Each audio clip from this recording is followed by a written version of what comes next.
Morning. मैं विनोद चौधरी आज आप सभी के लिए एक स्टाफ नर्स की बहुत अच्छी वैकेंसी लेके आया हूँ, जो कि टीएमसी टाटा मेमोरियल सेंटर ने निकाली है। ये एक सेंटर गवर्नमेंट की वैकेंसी है, बहुत अच्छी वैकेंसी है, बहुत अच्छा पे ग्रेड है। तो हम चलिए इसमें बात करते हैं।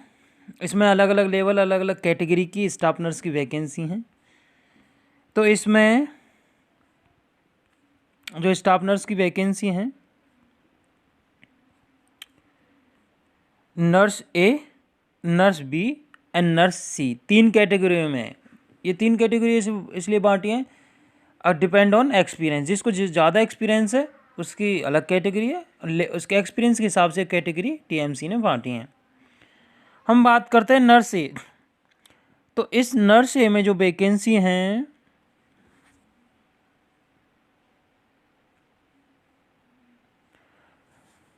26 वैकेंसी अनरिजर्व की हैं, 18 वैकेंसी ओबीसी की हैं, 11 एससी की हैं, 5 एसटी की हैं, 10 ईडब्ल्यूएस की हैं और 3 ओएच की हैं, अदर हैंडीकैप्ड।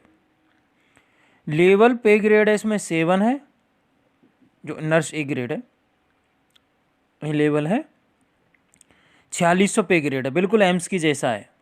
ठीक है। लेवल ऑफ पे मैट्रिक्स जो स्टार्टिंग सैलरी है इन हैंड 44,900, लेवल पे ग्रेड 7 प्लस अदर अलाउंस जो भी गवर्नमेंट अलाउंस होते हैं वो सभी एप्लीकेबल हैं इसके साथ में। अब इसकी चलो क्वालिफिकेशन की बात करते हैं। तो क्या क्वालिफिकेशन रखी गई है नर्स ए के लिए कि जिस भी कैंडिडेट ने general nursing midwifery plus diploma in oncology nursing और बेसिक और पोस्ट बेसिक बीएससी नर्सिंग, ठीक है, जिस किसी कैंडिडेट ने जीएनएम कर रखी है उसके साथ में उसके पास में ऑन्कोलॉजी का डिप्लोमा है, 6 मंथ का डिप्लोमा होता है, वो डिप्लोमा है, वो इसके लिए एलिजिबल है। या फिर जिस कैंडिडेट ने पोस्ट बेसिक बीएससी नर्सिंग कर रखी है, पोस्ट बेसिक हो बीएससी नर्सिंग या फिर बीएससी नर्सिंग हो, वो इसके लिए एलिजिबल है। इस क्वालिफिकेशन के साथ में ही बीएससी पोस्ट बेसिक और जीएनएम प्लस ऑन्कोलॉजी डिप्लोमा है उनको प्लस 1 ईयर का एक्सपीरियंस भी नीडेड है। 50 बेडेड हॉस्पिटल में वो होना चाहिए।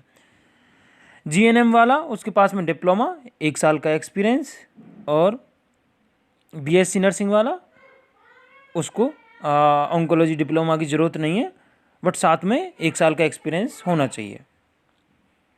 ठीक है, दोनों के लिए 1 साल का एक्सपीरियंस होना चाहिए, चाहे जीएनएम हो चाहे बीएससी हो। जीएनएम में यहाँ प्लस डिप्लोमा और मांगा जो कि ऑन्कोलॉजी में होना चाहिए। ठीक है, साथ में ही हेपेटाइटिस बी वैक्सीनेशन उसका कंप्लीट होना चाहिए जो भी एप्लीकेंट है। Clinical experience before post basic BSc shall be consider, मतलब उसकी जो इंटर्नशिप होती है वो एक्सपीरियंस कंसिडर नहीं होगा। बीएससी नर्सिंग कंप्लीट करने के बाद और जीएनएम कंप्लीट करने के बाद जब उसका रजिस्ट्रेशन आ गया है उसके बाद कहीं 1 साल का एक्सपीरियंस मान्य होगा इसमें। Candidate should be eligible to registered with Indian nursing council और स्टेट नर्सिंग काउंसिल। सेंटर की वैकेंसी है, तो जो कैंडिडेट जिस टाइम अप्लाई कर रहा है उस समय एप्लीकेंट रजिस्टर्ड होना चाहिए किसी भी नर्सिंग काउंसिल में। यहाँ जरूरी नहीं है कि जो ये वैकेंसी निकाली है टीएमसी ने पंजाब सेंटर के लिए निकाली है, वहाँ पर पंजाब में टीएमसी का एक सेंटर है वहाँ के लिए, तो ज़रूरी नहीं है कि पंजाब नर्सिंग काउंसिल का रजिस्ट्रेशन होना चाहिए। किसी भी नर्सिंग काउंसिल में रजिस्टर्ड हो वो चलेगा।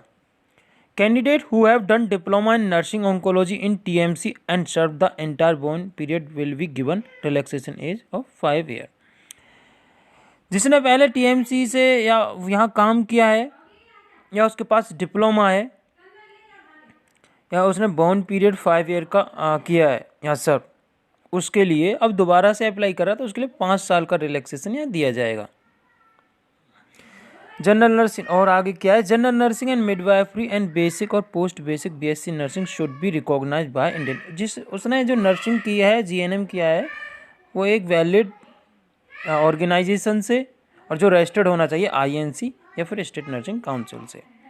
बहुत अच्छी वैकेंसी है और जो लोकेशन है पंजाब में मुल्लापुर है, मुल्लनपुर पंजाब, यहाँ पर पोस्टिंग होगी जिस कैंडिडेट की भी।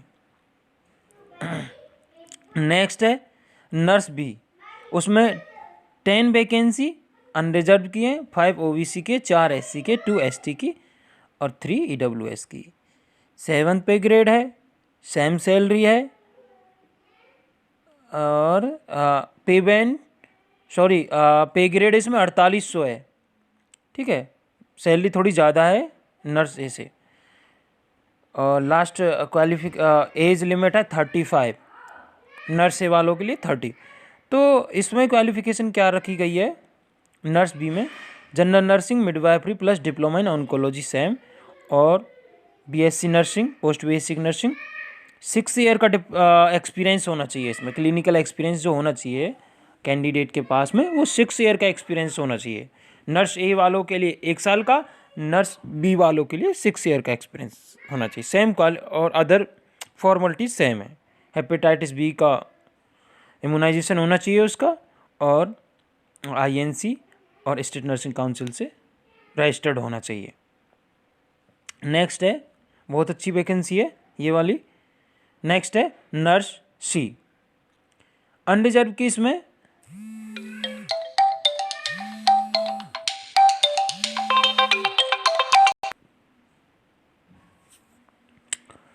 तो इसमें हम बता रहे थे नर्स सी की जो वैकेंसी थी 2 अनरिजर्व की थी और 1 ओबीसी, 1 एससी और 1 ईडब्ल्यूएस की थी। जो इसका पे ग्रेड है 5400 पे ग्रेड है और बहुत अच्छी सैलरी है इसमें, इन हैंड 53,100 एंड और अलाउंस सबको जैसे दिए जाते हैं वही हैं। ठीक है, एंड एज लिमिट इसमें 40 रखी गई है और इसमें क्वालिफिकेशन में सेम क्वालिफिकेशन सबकी, लेकिन साथ में जो एक्सपीरियंस चेंज है वो इसमें बीएससी या पोस्ट बेसिक है की है जिसने उसको 12 साल का एक्सपीरियंस,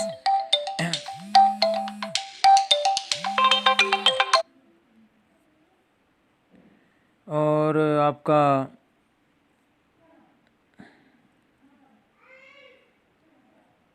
जो अदर क्वालिफिकेशन है जैसे डिप्लोमा जीएनएम वाले को वो कंपलसरी है सभी के लिए।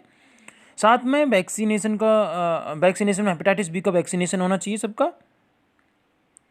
ठीक है, बाकी सारी क्वालिफिकेशन सबकी कंपलसरी हैं, बस इसमें चेंज है तीनों वैकेंसियों में पे ग्रेड एंड लेवल और सैलरी एंड क्वालिफिकेशन में जो नर्स सी था उसमें 12 ईयर का एक्सपीरियंस है मांगा है, और नर्स बी के लिए तुम्हारा 6 साल का एक्सपीरियंस मांगा है और नर्स ए के लिए 1 साल का एक्सपीरियंस मांगा है। अच्छा पेमेंट है, अप्लाई करें, और टीएमसी एक अच्छा ऑर्गेनाइजेशन है। Thank you. आपको मेरी वीडियो अच्छी लगी हो, मैंने फर्स्ट टाइम से मैं ये वीडियो बनाई है, अच्छी लगी हो कृपया सब्सक्राइब करें मेरे चैनल को एंड लाइक करें। Thank you. आने वाले समय में मैं और आपको अच्छी अच्छी वीडियो वैकेंसी से रिलेटेड लेके आऊँगा। धन्यवाद।